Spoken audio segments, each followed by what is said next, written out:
बड़ा short order है, 2 सफ़ात का ऑर्डर है। ये जो 2 सफ़ात का ऑर्डर है, ये जो मैजिस्ट्रेट कोर्ट है, वेस्टमिंस्टर मैजिस्ट्रेट कोर्ट, उसका है, और ये 10 सितंबर का फैसला है। 10 सितंबर का ये ऑर्डर है। फैसला भी इसको नहीं कह सकते, जजमेंट नहीं कह सकते, बिकॉज एक ये शॉर्ट ऑर्डर है और एसेट फ्रीजिंग ऑर्डर की लिफ्टिंग का ऑर्डर है।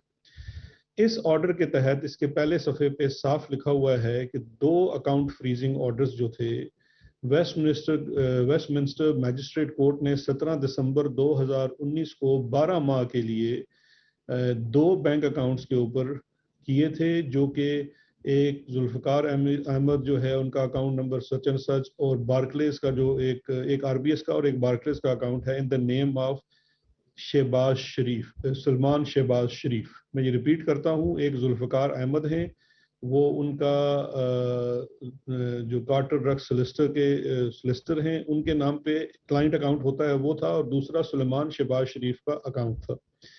उनके ऊपर एसेट फ्रीजिंग ऑर्डर थे। मैं यहाँ पे पॉज लेता हूँ और सिर्फ ये अर्ज करना चाहूँगा कि अब इस ऑर्डर के तहत सबसे पहले ये चीज़ समझना बड़ा ज़रूरी है कि ये जो एसेट फ्रीजिंग ऑर्डर था, ये नेशनल क्राइम एजेंसी ने सुलेमान शहबाज शरीफ और उनके लॉयर हैं जुल्फ़िकार अहमद का एक जो अकाउंट, जो क्लाइंट अकाउंट होता है, उसके ऊपर एसेट फ्रीजिंग ऑर्डर लिया था बेस्ड अपॉन सस्पिशियस ट्रांजैक्शन। कहीं पे भी शहबाज शरीफ के ऊपर कोई इस किस्म का एसेट फ्रीजिंग ऑर्डर बरतानिया में नहीं था। तो ये एक क्लैरिटी बड़ी जरूरी है। ताज़ा तरीन वीडियोस के लिए हमारा चैनल सब्सक्राइब करके बेल आइकॉन प्रेस करें ताकि आपको मिले हर अपडेट सबसे पहले।